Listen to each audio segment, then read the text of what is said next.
الرحيم شهر رمضان الذي أنزل فيه القرآن هدى للناس وبينات من الهدى والفرقان.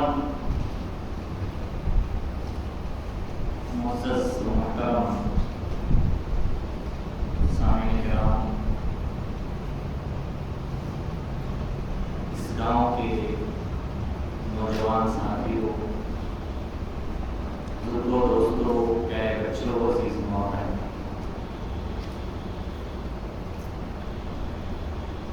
ماہ شعبان جو اسلامی کیلنڈر کا 8واں مہینہ ہے، اس وقت ہم اس کے آخری مرحلے میں، آخری پڑاؤ میں داخل ہو چکے ہیں.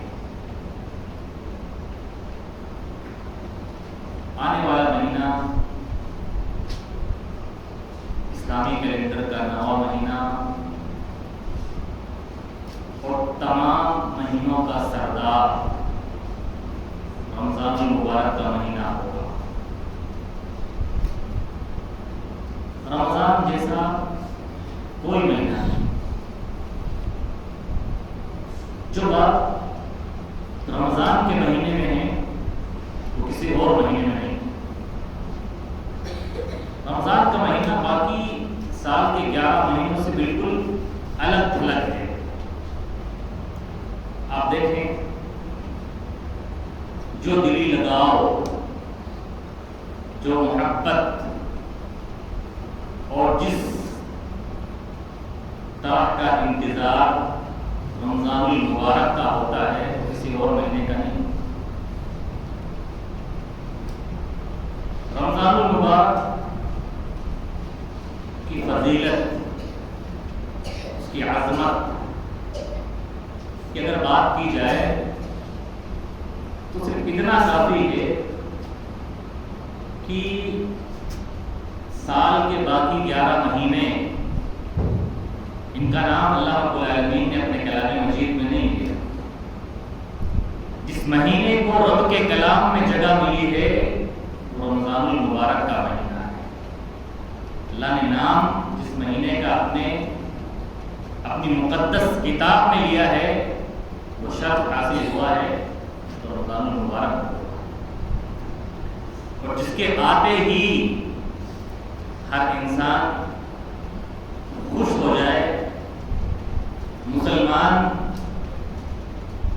اسے جب چاند رمضان کا نظر آ جائے اس کی خوشی کا ٹھکانہ نہ رہے. بچے سے لے کر جوان، جوان سے لے کر بوڑھے، مرد ہو یا عورت، سب کی الگ دلی کیفیت ہو جاتی ہے جب یہ مہینہ مسلمانوں پر سایہ فکن ہو جاتا ہے. میرے بھائیوں، اگر کسی کو ہدایت چاہیے، کسی کو برائیوں سے بچنا ہے، کسی کو گناہوں سے بچنا ہے، تو اس مہینے سے بہتر کوئی اور مہینہ نہیں ہے. اس مہینے کا اور ہدایت کا بڑا گہرا تعلق ہے. آپ دیکھیں، جتنی بھی آسمانی کتابیں اللہ رب العالمین نے نازل فرمائی اسی مہینے میں نازل فرمائی. اور ہمارا کلام مقدس، ہماری آخری کتاب کا بھی نزول جس مہینے میں ہوا یہی رمضان المبارک کا مہینہ ہے. اللہ نے فرمایا شہر رمضان الذی انزل فیہ القرآن، رمضان کا وہ مہینہ ہے جس میں قرآن مجید کو نازل کیا گیا ہے جو ہدایت کا سامان ہے. اگر کسی کو برائیوں سے نجات حاصل کرنی ہے، گناہوں کو چھوڑنا ہے، تو رمضان المبارک جیسا کوئی اور مہینہ نہیں ہو سکتا. کیونکہ عبادتوں کے لیے جو ماحول اللہ رب العالمین اس مہینے میں پیدا کرتا ہے وہ کسی اور مہینے میں نظر نہیں آتا. اللہ کے نبی صلی اللہ علیہ وسلم کسی اور مہینے کے آنے کی خوشخبری اپنے صحابہ کو نہیں دیا کرتے تھے، لیکن جب رمضان کا مہینہ آتا اللہ کے نبی صلی اللہ علیہ وسلم بشارت دیتے ہوئے، خوشخبری سناتے ہوئے فرمایا کرتے تھے اتاکم رمضان، میرے صحابہ اب رمضان کا مہینہ آ گیا. اب رمضان شہر مبارک،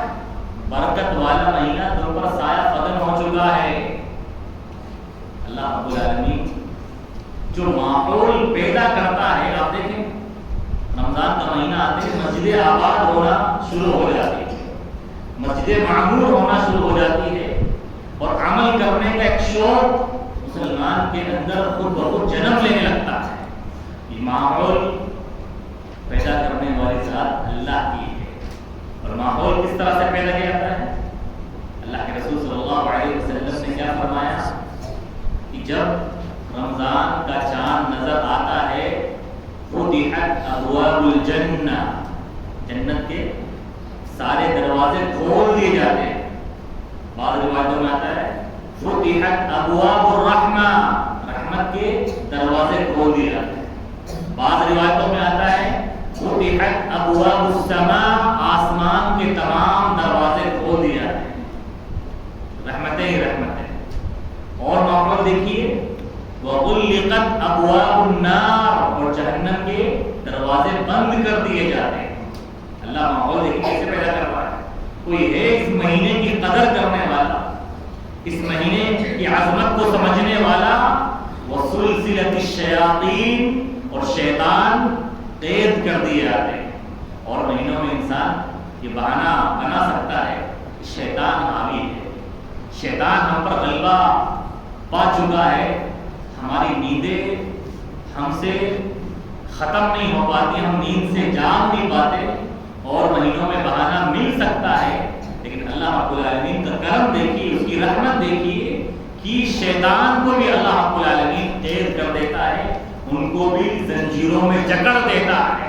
اور دیکھیے وَيُنَادِي مُنَادٍ، ایک پکارنے والا پکارتا ہے، آواز دیتا ہے اللہ رب العالمین کی طرف سے ایک فرشتہ، یا باغی الخیر اقبل، ان نیک کام کرنے والے، اے خیر کے متلاشی، اب تو آگے بڑھ، تیرا مہینہ آ چکا ہے، اب تو عبادتیں کر لے، اب تو اللہ کو راضی کر لے۔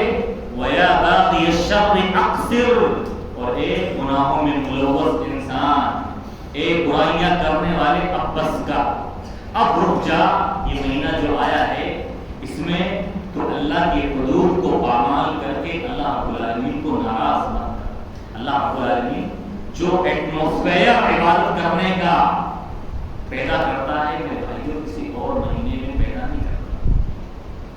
رمضان کا مہینہ ہماری زندگی میں آئے اور ایسے ہی چلا جائے، رمضان کا مہینہ ہماری زندگی میں آئے اور ہمارے پاس اس کے لیے کوئی پلاننگ نہ ہو، کوئی شیڈول نہ ہو، کوئی ترتیب نہ ہو، ہمارے ذہن و دماغ میں کوئی خاکہ نہ ہو، اور جیسے رمضان سے پہلے ہم تھے رمضان ایسے ہی گزر جائے، رمضان کے بعد بھی ہماری زندگی ویسی رہے، تو میرے بھائیوں ہم اللہ رب العالمین کے یہاں قابل مذمت لوگ ہیں۔ ہم ایسے لوگ ہیں کہ ہمارے حالات پر افسوس کیا جائے، اور فرشتوں کے سردار جبریل امین نے بددعا کی ہے، بددعا کی ہے اس شخص کے حق میں جو رمضان کی ناقدری کرے، جو رمضان کی اہمیت کو نہ سمجھے۔ کیا فرمایا جبریل امین نے؟ رغم انف رجل، اس آدمی کی ناک خاک میں مل جائے، وہ آدمی ذلیل و خاک ہو جائے، اس کا ستیاناش ہو جائے، وہ برباد ہو جائے۔ ادرک رمضان ولن یغفر لہ، کہ رمضان کا مہینہ تو اسے ملا ہو لیکن اس کی بخشش نہ ہو پائے، وہ اللہ رب العالمین سے اپنے گناہوں کی معافی نہ کرا پائے۔ اور تمام انبیاء کرام کے سردار اللہ کے نبی صلی اللہ علیہ وسلم نے اس بددعا پر آمین کہا ہے۔ فرشتوں کے سردار میرے بھائیوں کسی کے لیے بددعا کرے اور نبیوں کے سردار اس بددعا پر آمین کہے اور وہ بددعا قبول نہ ہو، میرے بھائیوں ایسا ہو نہیں سکتا۔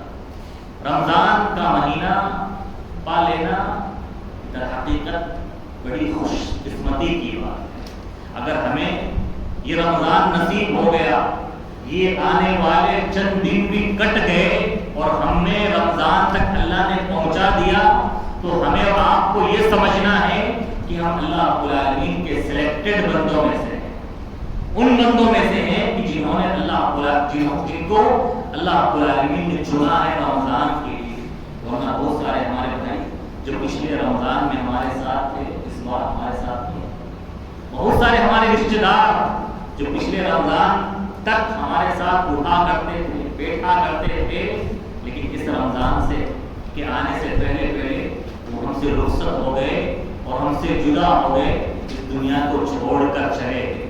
میرے بھائیوں, کہنے والوں نے کہا ہے کہ وہ لوگ جو قبروں میں جا چکے, جن کو ہم نے قبروں میں دفنا دیا, اگر ان سے کہا جائے کہ تم تمنا کرو, تم آرزو کرو, قبرستان میں قبروں میں مدفون لوگوں سے کہا جائے کہ تم تمنا کرو, تم آرزو کرو, انہیں کیا چاہیے تو وہ یہی تمنا کریں گے, یہی آرزو کریں گے کہ اللہ ایک دن رمضان کا دنیا میں گزارنے کے لیے واپس بھیج, ایک دن رمضان کا.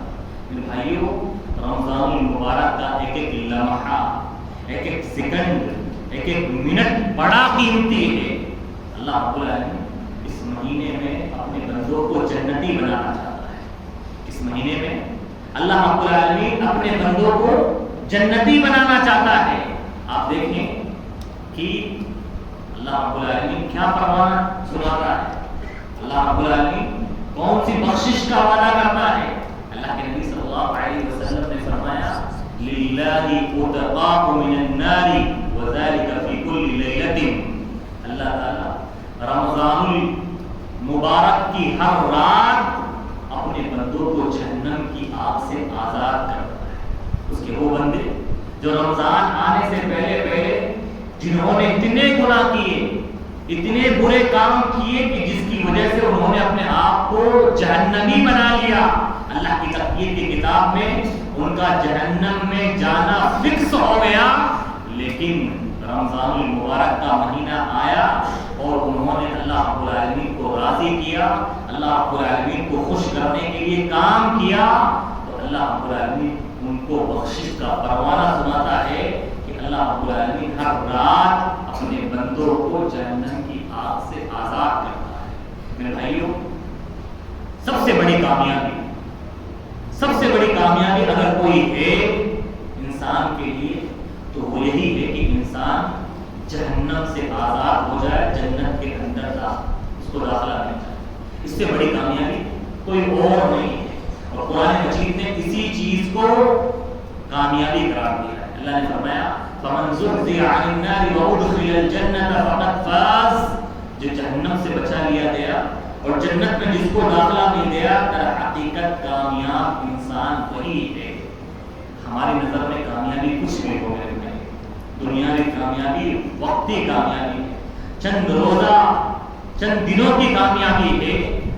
حقیقی کامیابی یہ ہے کہ انسان جنت کے اندر اس کو داخلہ مل جائے, جہنم سے نجات ملتا ہے. میرے بھائیوں, رمضان المبارک کا مہینہ اور اس کو پا لینا, اس کو حاصل کر لینا, اللہ رب العالمین جس کو یہ مہینہ نصیب کر دے وہ کتنی بڑی فضیلت والا بن گیا. اور رمضان المبارک کو پا لینے کی وجہ سے اس کا کیا رتبہ ہو گیا اگر اس نے رمضان المبارک کا حق ادا کر دیا, اور جس مقصد کے لیے اللہ رب العالمین اپنے بندوں کو یہ مہینہ عنایت کرتا ہے اس مقصد کو پا لیا. اس چیز کو اگر دیکھنا ہے, ابن ماجہ کے اندر ایک صحیح روایت ملتی ہے, طلحہ بن عبید اللہ رضی اللہ عنہ راوی حدیث ہے. طلحہ بن عبید اللہ رضی اللہ عنہ وہ صحابی ہیں جن کو اللہ کے نبی صلی اللہ علیہ وسلم نے اس دنیا میں جنت کی خوشخبری سنائی کہ طلحہ جنت میں ہوں گے. بیان کرتے ہیں کہ اللہ کے نبی صلی اللہ علیہ وسلم کے پاس دو آدمی آتے ہیں دور دراز سے, ایک ساتھ اسلام لے کر آتے ہیں, اللہ کے نبی صلی اللہ علیہ وسلم سے ملنے کے لیے مدینہ تشریف لاتے ہیں. ان میں سے ایک آدمی بڑا دین کے کاموں میں ایکٹیو ہوتا ہے, بڑا نشیب ہوتا ہے, بڑا ایکٹیو ہوتا ہے, بڑا محنت کرنے والا ہوتا ہے, دین کے کاموں میں بڑھ چڑھ کر حصہ لینے والا. اور دوسرا شخص پہلے کے مقابلے میں تھوڑا کم ایکٹیو ہوتا ہے. اللہ کے نبی صلی اللہ علیہ وسلم کے زمانے میں آپ کے اعلان پر پہلا صحابی جو دین کے معاملات میں بڑھ چڑھ کر حصہ لینے والا ہوتا ہے, اللہ کے نبی صلی اللہ علیہ وسلم جہاد کا اعلان کرتے ہیں, وہ شخص جہاد کے لیے نکل جاتا ہے اور اللہ کے راستے میں شہید کر دیا جاتا ہے. دوسرا شخص اس کے ٹھیک 1 سال بعد اس کو اپنی طبیعی موت آتی ہے، خود اپنے گھر پر اپنے بستر پر اس کا انتقال ہوتا ہے۔ طلحہ بن عبید اللہ رضی اللہ عنہ فرماتے ہیں میں خواب دیکھتا ہوں کہ میں جنت کے دروازے پر کھڑا ہوں اور دونوں شخص میرے قریب میں کھڑے ہیں۔ اتنے میں جنت سے ایک فرشتہ آتا ہے اور سب سے پہلے جنت میں اس شخص کو لے کر جاتا ہے جس کا انتقال بعد میں ہوا تھا، جو دین کے معاملات میں پہلے سے کم متحرک تھا، کم ایکٹیو تھا۔ اس کے بعد تھوڑی دیر بعد واپس آتا ہے، اس کے بعد پہلے والے شخص کو لے کر جاتا ہے جو دین کے معاملات میں بڑھ چڑھ کر حصہ لینے والا ہوتا ہے۔ اس کے بعد واپس آتا ہے اور مجھ سے کہتا ہے طلحہ بن عبید اللہ ابھی آپ چلے جائیے، آپ کا ٹائم نہیں آیا ہے۔ جب میری آنکھ کھلتی ہے تو مجھے بڑا تعجب ہوتا ہے کہ جو شخص اللہ کے راستے میں شہید ہو گیا، جس کو شہید کا درجہ ملا جہاد کرتے کرتے، اس کو جنت میں بعد میں انٹری ملی ہے، اور جو شخص بعد میں جس کا انتقال ہوا اور اللہ کے دین کے کاموں میں اتنا بڑھ چڑھ کر حصہ لینے والا نہیں تھا، مجھے تعجب ہوا اور میرے اس تعجب کا اظہار میں نے صحابہ کرام کے پاس کیا تو تمام صحابہ کرام کو تعجب ہوا کہ شہید کا درجہ الگ اور ایک دوسرا آدمی جو دین کے معاملات میں کم حصہ لینے والا، لیکن اس کو یہ رتبہ ملا کہ اس کو پہلے جنت میں داخلہ مل گیا۔ صحابہ کرام نے یہ تعجب اللہ کے نبی صلی اللہ علیہ وسلم کے سامنے بیان کیا۔ اللہ کے نبی نے فرمایا من ای ذالک تعجبون، اے میرے صحابہ آخر تعجب تمہیں کس بات کا ہو رہا ہے، کس چیز سے تم تعجب کر رہے ہو؟ تو صحابہ نے کہا اللہ کے رسول صلی اللہ علیہ وسلم جو شہید ہو، اللہ کے راستے میں جہاد کرتے کرتے شہید ہو جائے اور اس کو جنت میں بعد میں انٹری مل رہی ہے، اور جو اپنی طبیعی موت پر رہا ہو وہ جنت میں پہلے جا رہا ہے، تعجب والی بات ہے۔ اللہ کے نبی صلی اللہ علیہ وسلم نے فرمایا الیس ادرک هذا بعده سنہ، کیا بعد میں مرنے والا شخص 1 سال اور زندہ نہیں رہا تھا؟ وادرک رمضان، اور اس نے رمضان کا مہینہ نہیں پایا تھا، رمضان میں اس نے عبادتیں نہیں کی تھی، رمضان کا مہینہ اس نے پا لیا، اس میں عبادتیں کر لی، تو اس رمضان کا مہینہ پانے کی وجہ سے ان دونوں کے اعمال میں اتنا فرق آ گیا جتنا فرق بھی تو زمین اور آسمان کے درمیان دیکھ رہے۔ میرے بھائی، رمضان کا مہینہ یہ خوش قسمتی کی بات ہے، یہ بڑی نصیب کی بات ہے، لیکن ہم میرے بھائیوں رمضان کی قدر نہیں کرتے۔ رمضان تو ہم نے روٹین بنایا ہے، روٹین۔ کل ہمارے بھائی سے بات ہو رہی تھی کہ رمضان میں مسلمانوں کا ماحول کیا ہے۔ رمضان کو مسلمانوں نے ایک عادت سمجھا ہے، عادت، روٹین ہے، فارمیلٹی ہے۔ ہاں، 1 مہینے تک سحری میں اٹھنا ہے اور سحری کرنی ہے، اور صبح سے شام تک بھوکے رہنا ہے، پھر افطاری کرنی ہے پیٹ بھر کے، اور مغرب بعد پھر پیٹ بھر کے کھانا کھانا ہے، اور تراویح میں آنا ہے۔ شروع کے دنوں میں سستاتے ہوئے، اونگ لیتے ہوئے، پھر شروع میں تراویح میں آئیں گے، پھر 3-4 دن 5 دن بعد اور نمازوں سے اور تراویح سے مسجد سے غائب ہو جائیں۔ میرے بھائیو، صرف ہم نے رمضان کو عادت بنایا ہے، روٹین بنایا ہے، اس کی قدر نہیں کی، ہم نے اس کی عظمت کو پہچانا نہیں ہے، اس کی عزت کو پہچانا نہیں ہے، اس کا احترام ہم نے نہیں کیا ہے۔ اسی وجہ سے رمضان کا جو اثر ہے وہ ہماری زندگی میں نافذ نہیں ہو پاتا، اس کا اثر ہم نہیں دیکھ پاتے۔ رمضان کو مسلمانوں نے صرف کھانے اور پینے کا مہینہ بنایا ہے۔ اکثر غیر مسلم یہ سمجھتے ہیں کہ مسلمانوں کا رمضان ان کے کھانے پینے کا مہینہ ہے، جو اچھے سے اچھے پکوان ہیں وہ مسلمان رمضان کے مہینے میں کھاتا ہے، اور ظلم کرتے ہیں ہم اپنی بیویوں پر، اپنی ماں اور بہنوں پر، کہ ان سے ڈیمانڈ کرتے ہیں، اور پورا ایک وہ ہوتا ہے، پورا چارٹ ہوتا ہے کہ کس دن کیا بنانا ہے۔ میرے بھائیو، آج پکوڑے بنیں گے، آج سموسے بنیں گے۔ ہماری ماں اور بہنیں صبح سے لے کر شام تک صرف کچن میں رہتی ہے کہ ہمارے لیے کھانا پکائے اور افطاری کا انتظام کرے، ہمارے لیے سحری بنائے۔ میرے بھائیو، ہم اپنی ماں اور بہنوں پر ظلم کرتے ہیں کہ رمضان کو ہم نے کھانے پینے کا مہینہ سمجھا ہے۔ ہماری ماں اور بہنوں کو جنت میں نہیں جانا ہے، ان کو ثواب نہیں کمانا ہے، ان کو اللہ کی عبادت نہیں کرنی ہے۔ وہ کب ہمارے لیے باتیں کریں گی، کب ہمارے لیے دعائیں کرے گی کہ اللہ اللہ ہمارے شوہروں کی حفاظت فرمانا، اے اللہ ہمارے بیٹوں کی حفاظت فرمانا، اے اللہ ان کے کاروبار میں ترقی دینا۔ رمضان کے مہینے میں نہ ان کے پاس قرآن پڑھنے کا وقت ہے، نہ ان کے پاس نمازیں ٹائم پر پڑھنے کا وقت ہے، صرف اور صرف کھانے پینے کے لیے۔ میرے بھائیو، رمضان کا مقصد کیا ہے؟ رمضان کا مقصد سمجھیے آپ، رمضان کا پیغام کیا ہے، اس کی تعلیم کیا ہے، اس کا سبق کیا ہے۔ رمضان آتا ہے، انسان کے اندر دو شہوتیں ایسی ہوتی ہے جس کی وجہ سے شیطان اس پر بہت جلدی حملہ کرتا ہے، اور اس معاملے میں انسان اچھے ایمان والے گھٹنے ٹیک دیتے ہیں۔ ایک شہوت ہوتی ہے انسان کے اندر، شہوت البطن، پیٹ کی شہوت۔ پیٹ کی شہوت کہتے ہیں انسان جو پیٹ کا پجاری بن جائے، اچھے پکوان جب اسے کھانے لگے تو وہ کسی حد تک جا سکتا ہے، کوئی بھی گناہ کر سکتا ہے۔ رمضان دراصل اسی شہوت البطن کو، پیٹ کی شہوت کو کچلنے کا نام ہے۔ رمضان کس لیے آتا ہے؟ تاکہ ہمیں بھوک و پیاس برداشت کرنے کی عادت ہمارے اندر پیدا ہو جائے، کیونکہ کہا جاتا ہے عربی میں المعدۃ مرکز الداء، یہ معدہ ہے نا، یہ تمام بیماریوں کا مرکز ہے۔ تمام بیماریوں کا مرکز انسان کا پیٹ ہے، چاہے بیماریاں جسمانی ہوں، چاہے بیماریاں کسی گناہوں کی شکل میں ہوں، تمام بیماریوں کا مرکز انسان کا پیٹ ہے۔ اور ہم نے اسی پیٹ کی پوجا کے لیے، اسی پیٹ کو آرام پہنچانے کے لیے ماہ رمضان کو منا لیا ہے۔ اسی طرح سے رمضان کا مہینہ آتا ہے، شہوت الفرج، انسان کی شرمگاہ کی جو شہوت ہوتی ہے، خواہش ہوتی ہے، اس کو کچلنے کے لیے، اس کو دبانے کے لیے کہ انسان اپنی شرمگاہ کے جتنے گناہ ہیں، انسان جب رمضان میں روزہ رکھتا ہے تو خواہشات مٹتی ہے، خواہشات کم ہوتی ہے۔ اسی وجہ سے اللہ کے رسول صلی اللہ علیہ وسلم نے جو شادی کرنے کی طاقت رکھتے ہیں جسمانی اعتبار سے، لیکن مال و دولت نہیں ہے، اللہ کے رسول صلی اللہ علیہ وسلم نے کس بات کی تلقین کی انہیں؟ کون سی نصیحت فرمائی؟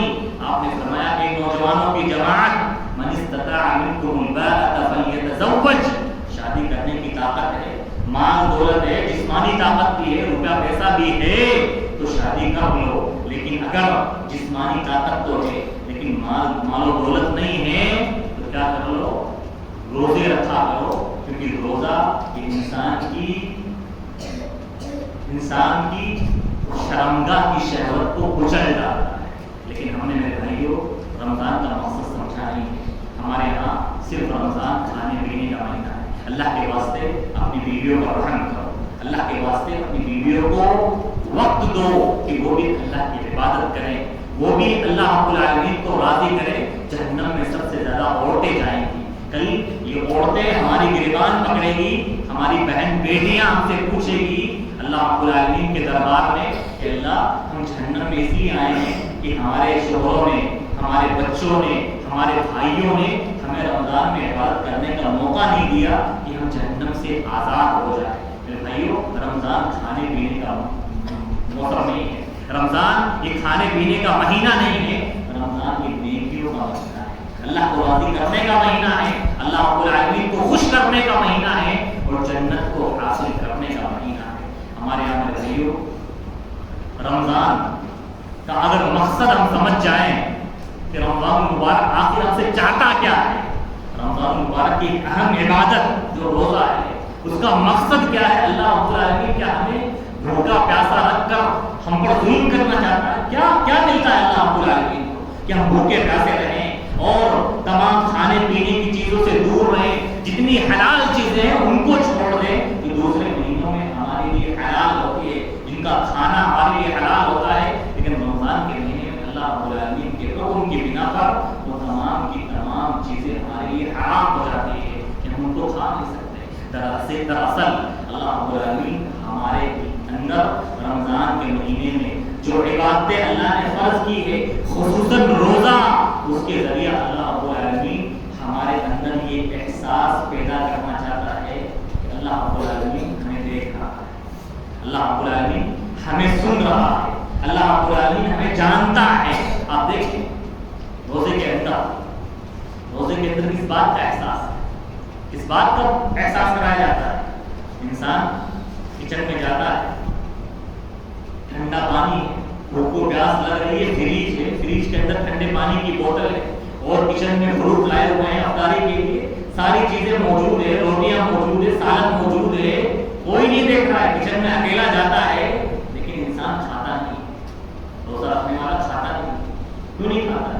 کیوں جانتا ہے کہ انسان مجھے نہیں دیکھ رہے لیکن میرا رب مجھے دیکھ رہا ہے، میرا رب مجھے سن رہا ہے، وہ جانتا ہے سب کچھ. اس بات کا احساس اگر انسان کی زندگی میں ہر وقت ہو جائے تو انسان ذمہ دار انسان بن جائے. کبھی اس کے گناہ سرزد نہ ہو تو اللہ رب العالمین ہمیں دیکھ رہا ہے، اللہ رب العالمین ہمیں سن رہا ہے، اللہ رب العالمین ہمارا مراقبہ کر رہا ہے. اس چیز کا احساس پیدا کرنے کے لیے رمضان آتا ہے، لیکن ہم رمضان کی اس پیغام کو سمجھ نہیں پاتے، رمضان کی اس میسج کو ہم سمجھ نہیں پاتے ہیں، کیونکہ ہم نے رمضان کو روٹین بنایا ہے، عادت بنایا ہے، پرائورٹی بنائی ہے، اور اس کا اثر ہماری عبادت، ہمارے معاملات میں، ہمارے شب و روز میں، ہماری دنیاوی زندگی کے ایام میں نظر نہیں آتا ہے. میرے بھائیوں، دراصل رمضان کا پیغام اور رمضان جو آتا ہے وہ انسان کی روح کی تربیت کے لیے آتا ہے. ہم نے جسم کو سب کچھ سمجھ کے رکھا ہے میرے بھائیوں، جسم کو خوبصورت بنانا، جسم کا دھیان رکھنا، اس کی صفائی کا دھیان رکھنا، اچھے اچھے کپڑے پہننا ہمارے نزدیک جسم کو اہمیت حاصل ہے، روح کی پرواہ نہیں ہے ہمارے یہاں. دراصل انسان کے جسم کی کوئی ویلو نہیں ہے. اگر دیکھا جائے انسان کے جسم کی کوئی ویلو نہیں ہے. انسان کے جسم کی ویلو اس وقت تک ہے جب تک اس کا تعلق روح سے. روح جیسے ہی نکلتی ہے انسان کے جسم کی کوئی ویلو نہیں. انسان کا جسم بغیر روح کے بے معنی ہے. انسان جیسے ہی مرتا ہے اس کو فوراً قبر کے حوالے کر دیا جاتا ہے. جب تک روح کا تعلق ہے تب تک انسان کی ویلو ہے، اور روح کا سلسلہ، روح کا تعلق جب انسان کے جسم سے کٹ جاتا ہے انسان کے جسم کی کوئی ویلو نہیں بچتی. میرے بھائیوں، جس طرح انسان کا جسم بیمار ہوتا ہے، کمزور ہوتا ہے، ویسے ہی انسان کی روح بھی بیمار پڑتی ہے، وہ بھی کمزور ہوتی ہے. جس طرح انسان کے جسم کو غذا اور خوراک کی ضرورت پڑتی ہے، انسان کے روح کو بھی غذا اور خوراک کی ضرورت پڑتی ہے. یہ رمضان کا مہینہ یہ روح کی غذا اور خوراک ہے جو اللہ کے عبادت کی شکل میں اس روح کو ملتی ہے، اللہ کے ذکر کی شکل میں روح کو ملتی ہے، اللہ رب العالمین سے دعا کی شکل میں روح کو ملتی ہے.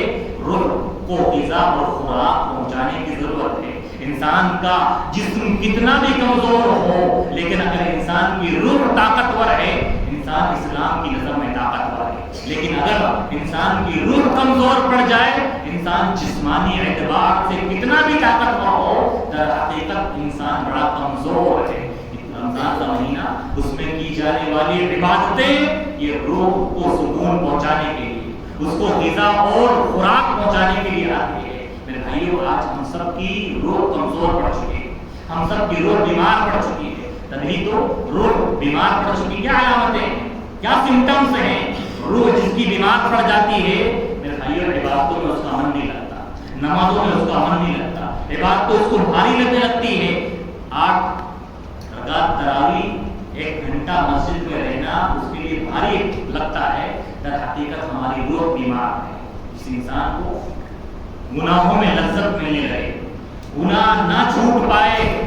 جو انسان اللہ رب العالمین کے ناراض کرنے والے گناہ کرے، گانے سنے اور اللہ رب العالمین کی حرام کی چیزوں کو پامال کرے، در حقیقت وہ اس بات کی علامت ہے کہ انسان کی روح مردہ ہو چکی ہے. اس روح کو زندہ کرنے کی ضرورت ہے.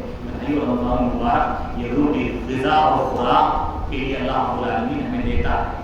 اس مہینے میں جو بھی عبادتیں کی جاتی ہے، قرآن کی تلاوت کی جاتی ہے، اللہ رب العالمین کا ذکر و اذکار کیا جاتا ہے، اللہ رب العالمین سے دعا اور نجات کی جاتی ہے، در حقیقت یہ روح کی غذا ہے، روح کی تربیت ہے جس کی طرف دھیان دینے کی ضرورت ہے.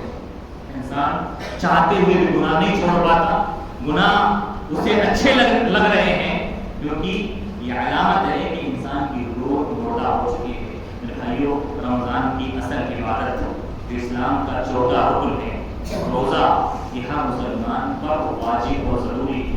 لیکن اکثر مسلمان طاقت رکھنے کے باوجود ہٹتے کٹتے ہیں، جسم تندرست ہے پھر بھی روزہ رکھتے نہیں. اکثر غیر مسلم یہی سمجھتے ہیں کہ روزہ رکھنا یہ لیکن مسلمانوں پر واجب اور ضروری نہیں، کیونکہ رکھنے والوں کی تعداد کم ہے۔ اگر آپ پرسنٹیج نکالیں کسی گاؤں میں، کسی محلے میں، کسی معاشرے میں، ہٹے کھٹے انسان روزہ نہیں رکھتے۔ ہماری مائیں اور بہنیں دن بھر کام کرتی ہیں لیکن روزہ نہیں رکھتی۔ میرے بھائیو، روزہ یہ اسلام کا چوتھا رکن ہے، ہر مسلمان بالغ عاقل پر واجب اور ضروری ہے۔ اگر مریض نہیں ہے، کوئی عذر نہیں ہے، ورنہ ہر مسلمان پر واجب اور ضروری ہے۔ اللہ کے نبی صلی اللہ علیہ وسلم نے اور اللہ رب العالمین نے قرآن مجید میں کیا فرمایا؟ یا ایھا الذین آمنوا کتب علیکم الصیام کما کتب علی الذین من قبلکم، لوگوں تم پر، مومنوں تم پر رمضان کے روزے فرض ہیں جیسے کہ تم سے پہلے لوگوں پر فرض ہے، تاکہ تم متقی اور پرہیزگار بن جاؤ۔ جو لوگ طاقت رکھنے کے باوجود، جسم میں عافیت رکھنے کے باوجود، کوئی بیماری نہیں ہے، پھر بھی روزہ چھوڑ دیتے ہیں، روزہ نہیں رکھتے ہیں، اللہ کے نبی صلی اللہ علیہ وسلم نے کیسی وعید سنائی ہے۔ وعید دیکھیے، وعید کن لوگوں کے بارے میں آئی ہے، اور جو روزہ سینے سے نہیں رکھتے ان کا کیا حال ہونے والا ہے۔ اللہ کے نبی صلی اللہ علیہ وسلم نے فرمایا بینما انا نائم، میں سویا ہوا تھا، خواب میں نے دیکھا کہ دو آدمی میرے پاس آتے ہیں اور میرے دونوں بازو کو پکڑ کر لے جاتے ہیں، مجھے اٹھا کر لے جاتے ہیں اور ایک سخت دشوار راستے والی پہاڑی کی طرف لے جاتے ہیں۔ ایسا پہاڑ جس پر چڑھنا مشکل ہے۔ مجھ سے کہتے ہیں اللہ کے نبی صلی اللہ علیہ وسلم اس پہاڑ پر چڑھیے، تو میں نے کہا میں نہیں چڑھ سکتا۔ تو انہوں نے کہا کہ ہم آپ کی مدد کریں گے، آپ چڑھیے۔ انہوں نے میری مدد فرمائی اور میں پہاڑ کی چوٹی پر پہنچ گیا۔ پہاڑ کی چوٹی پر پہنچ گیا، میں نے دیکھا کہ کچھ لوگوں کے چیخنے چلانے کی آواز آ رہی ہے، کچھ لوگوں کے رونے کی آواز آ رہی ہے۔ تو میں نے پوچھا کہ کون لوگ رو رہے ہیں، کون لوگ چیخ رہے ہیں؟ اللہ کے نبی صلی اللہ علیہ وسلم کو بتایا گیا کہ یہ جہنمیوں کے رونے اور چیخنے کی آواز ہے۔ جہنمی رو رہے ہیں، چیخ رہے ہیں، بلبلا رہے ہیں۔ تھوڑی دور اور آگے لے کر چلے تو میں نے کچھ لوگوں کو دیکھا کہ کچھ لوگ اونھے منہ لٹکے ہوئے ہیں، کچھ لوگوں کو اونھے منہ لٹکایا گیا ہے اور ان کے جبڑوں کو چیرا ہوا ہے، ان کے جبڑوں سے خون ٹپک رہا ہے اور رو رہے ہیں، چلا رہے ہیں۔ میں نے پوچھا یہ کون لوگ ہیں؟ مجھے بتایا گیا یہ وہ لوگ ہیں جو رمضان میں روزہ تو رکھتے تھے لیکن افطاری سے پہلے، افطار کا وقت ہونے سے پہلے ہی روزہ توڑ دیا کرتے تھے۔ روزہ تو رکھتے تھے لیکن ابھی افطاری کا وقت نہیں ہوا ہے، روزہ کھولنے کا وقت نہیں ہوا ہے، اس سے پہلے ہی وہ اپنے روزے کو توڑ دیا کرتے تھے۔ میرے بھائیوں، یہ ان کا انجام ہے جو روزہ تو رکھتے تھے لیکن وقت ہونے سے پہلے توڑ دیا کرتے تھے۔ جو سیرے سے روزہ نہیں رکھتے ان کا انجام کیا ہونے والا، ان کا انجام کیا ہوگا؟ اللہ کے نبی صلی اللہ علیہ وسلم نے یہ حدیث بیان فرمائی ہے ان لوگوں کے بارے میں کہ جو روزہ تو رکھتے ہیں، اب جو سرے سے نہیں رکھتے، اللہ نے صحت دی ہے، تندرستی دی ہے، اس کے باوجود وہ روزہ نہیں رکھتے۔ میرے بھائیوں، یہ روزہ جو اللہ رب العالمین نے فرض کیا ہے یہ انسان کی تندرستی کا راز ہے، اس میں انسان کی صحت چھپی ہوئی ہے۔ میڈیکل سائنس نے ثابت کیا ہے کہ انسان کا جسم، انسان کا معدہ پورے سال کھانے کو کھاتے کھاتے اس کو ایسا وقت چاہیے، اس کو اتنا وقت چاہیے کہ وہ بالکل فارغ رہے، اس کو بھی آرام کرنے کا وقت ملے تاکہ انسان کا معدہ تندرست رہے اور درست رہے اور اس کو بیماریاں نہ لگے۔ یہ صحت کا راز ہے، یہ تندرستی کا راز ہے، لیکن مسلمان نے آج اس روزے کو بوجھ سمجھا ہے۔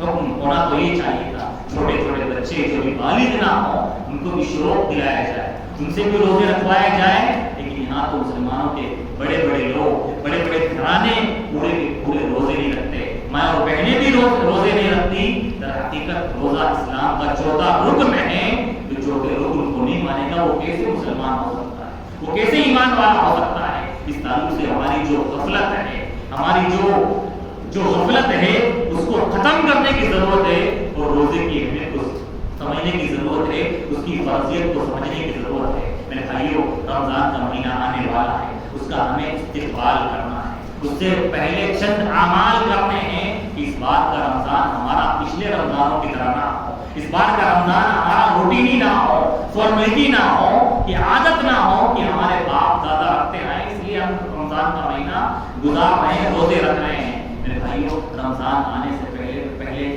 توبہ کر لیجیے، اللہ رب العالمین سے استغفار کر لیجیے. اے اللہ جتنے گناہ آج تک ہوئے ہیں جانے انجانے، اے اللہ تو معاف کرنے والا ہے، معاف کر دے. کیونکہ میرے بھائیوں انسان کے گناہ ایسے ہوتے ہیں کہ اگر انسان ان سے استغفار نہ کرے، اللہ کی توبہ نہ کرے، تو وہ انسان کی توفیق کے بیچ میں حائل ہو جاتے ہیں. پھر انسان کو اچھے کاموں کی توفیق نہیں مل پاتی، انسان کو عبادتوں کی توفیق نہیں مل پاتی. تو رمضان کا استقبال اس طرح سے کریے.